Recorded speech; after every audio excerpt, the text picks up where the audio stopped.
اگرچہ میں اس موضوع پہ تقریریں کر چکا ہوں، لیکن آج پھر اس گفتگو کے حوالے سے بات چیزیں تازہ کرتا ہوں۔ اس وقت عالمی سطح پر یہودی جمع عیسائی بریکٹ میں کر لیجیے، اور امریکہ جمع یورپ یہ بریکٹ میں کر لیجیے، ان کا اندر معاملہ کیا ہے؟ اصل جو ہے اس میں پیچھے مائنڈ ہے، ماسٹر مائنڈ، سازشی ذہن، وہ یہود کا ہے۔ باقی عیسائی آلہ کار بن گئے ہیں۔ جو 100% آلہ کار ہے یہود کا، وہ پروٹیسٹنٹس ہیں۔ پروٹیسٹنٹزم یہود ہی نے پیدا کرایا تھا، یہود ہی نے یورپ کے اندر سود کا رواج شروع کروایا، ورنہ سود حرام تھا۔ وہاں پر بھی یوزری بھی اور کمرشل انٹرسٹ بھی دونوں حرام تھے، یہ یہودیوں نے کروایا۔ اور پھر پہلا بینک بنوایا ہے انگلستان کے اندر، بینک آف انگلینڈ۔ اور جو پوپ کے خلاف بغاوت کرائی، تو پہلی بغاوت ہوئی انگلستان کے اندر، جو چرچ آف انگلینڈ علیحدہ ہو گیا پوپ سے، اور اسی کو یہودیوں نے قرار دیا یہ ہمارا ماڈرن اسرائیل ہے، یہ اسرائیل ہمیں دیا ہے گاڈ نے، یہ جو ہے برطانیہ۔ اس کے کچھ عرصے کے بعد یہی جو ہے ایکسوڈس ہوا ہے، اور وہ امریکہ میں جا کے آباد ہوئے۔ لہذا امریکہ کو بھی جیوز نے کہا ہے دس از اندر اسرائیل، یہ ہے ہمارے اصل اسرائیل، ماڈرن اسرائیل یہ ہے۔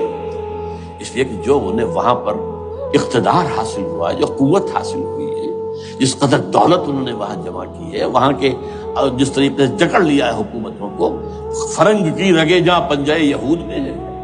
ٹھیک 100 سال پہلے علامہ اقبال یہ مشاہدہ کر کے آ گئے تھے یورپ میں، اور کون دیکھنے والا تھا کہ وہاں کیا ہو رہا ہے، بیہائنڈ دی سین کیا ہے، سامنے کیا ہے، پردے کے پیچھے کیا ہے۔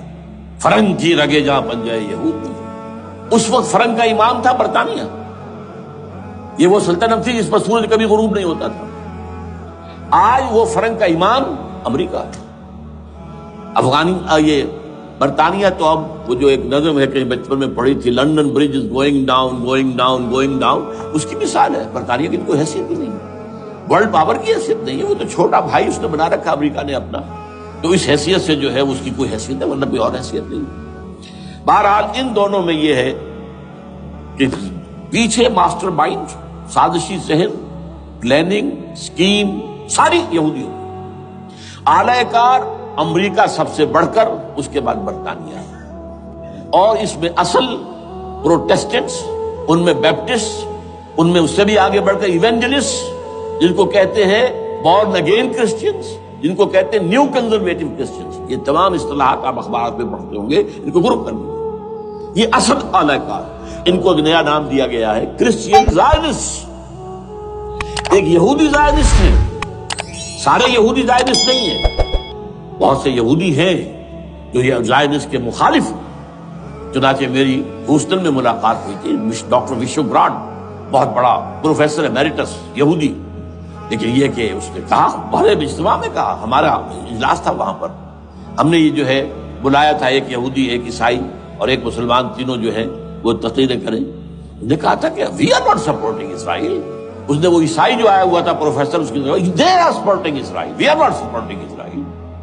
اسی طرح میری جو ہوئی تھی round table conference, round table, اس میں ایک یہودی پروفیسر تھے، وہ ہسٹری کے پروفیسر، میں نام بھول رہا ہوں ان کا، انہوں نے کہا آئی ایم اینٹی زائنزم، میں زائنزم کے خلاف ہوں۔ تو زائنزم جو ہے اصل میں ایک سیکولر یہودیوں کی تحریک ہے، اور اس کے سب سے بڑے سپورٹرز کرسچین زائنسٹ وہ امریکہ میں بیٹھے ہوئے۔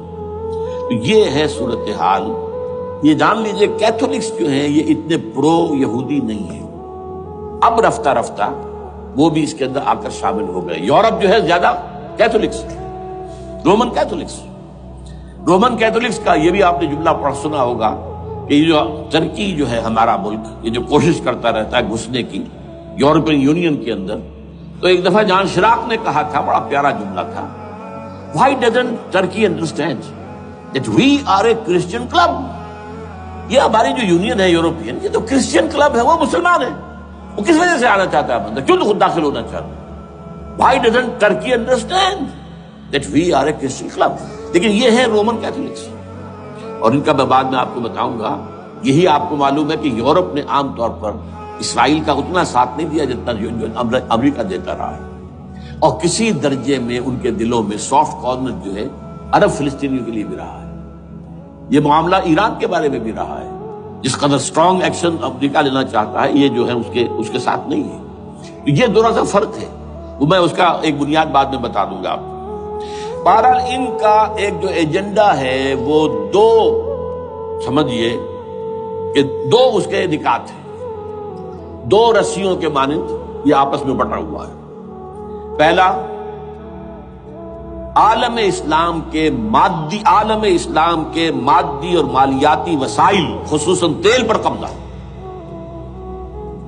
یہ ان کا دنیاوی اعتبار سے، دولت کے اعتبار سے، وسائل کے اعتبار سے اس وقت کا ایجنڈا ہے۔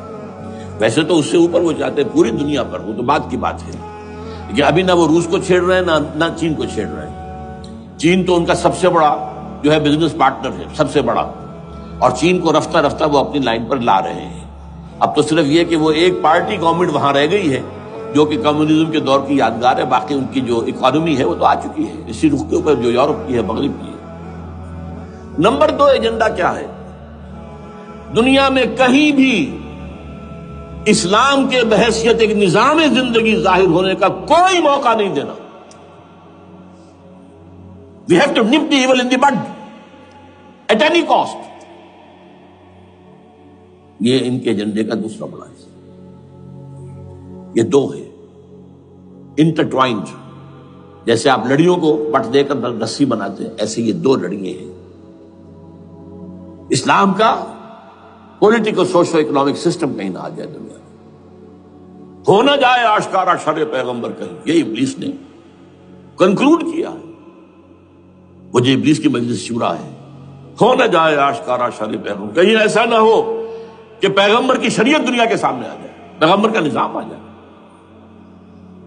الحذر، آئین پیغمبر سے 100 بار الحذر، حافظ ناموس زن، مرد آزما مرد آفری، یہ معاشرتی نظام ہو گیا۔ موت کا پیغام ہر نوع غلامی کے لیے، نہ کوئی فخفور و خاکہ، نہ گدائے رہنشی، یہ سیاسی نظام آ گیا، اور کرتا ہے دولت کو ہر آلودگی سے پاک و صاف، منعموں کو مال و دولت کا بناتا ہے امین۔ تم دولت کے امین و مالک نہیں ہو۔ اور اس سے بڑھ کر اور کیا فکر و عمل کا انقلاب، بادشاہوں کی نہیں، اللہ کی ہے یہ زمین، ان الارض للہ۔ یہ نظام کہیں نہ آ جائے دنیا، یہ ہے جس پہ کہ وہ خطرہ محسوس کر رہا تھا۔ اور اس کے بعد یہ کہتے ہیں، یہ تو تھا عصر حاضر کے تقاضے، لیکن یہ کہ صورتحال کیا ہے؟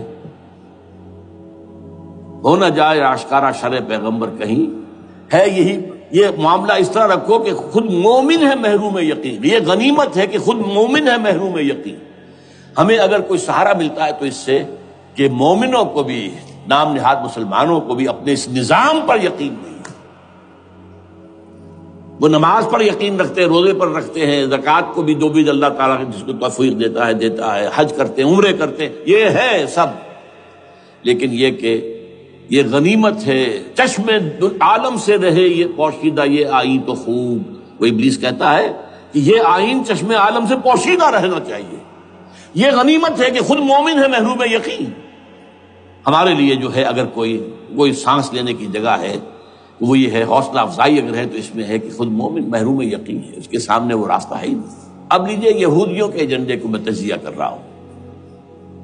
سب سے پہلے World Bank, IMF، globalisation, TRIPS, ان تمام ہتھ کنڈوں کے ذریعے عالمی مالیاتی استعمار جو بظاہر امریکہ کا ہوگا، حقیقتاً یہود کا ہوگا۔ یہودیوں کے نزدیک پوری نوع انسانی حیوانوں کے مانند ہے۔ They are not human beings, they are goyams, they are Gentiles۔ یہ انسانی شکل میں حیوان ہے، اور جیسے حیوانوں کو ایکسپلائٹ کرنا، استعمال کرنا انسانوں کا حق ہے، گھوڑے کو آپ باندھتے رہے ہیں نا ٹانگے کے آگے، اور بیلوں سے آپ ہل جتواتے رہے ہیں، تو جیسے یہ حق ہے ایسے ہمارا حق ہے پوری دنیا کے جو ہے وسائل ان کو کھینچے۔ ہاں جیسے گھوڑے اور بیل کو بھی کوئی نہ کوئی دانہ تو ڈالنا پڑتا ہے، چارہ تو دینا پڑتا ہے، تو ان کو بھی کچھ دو۔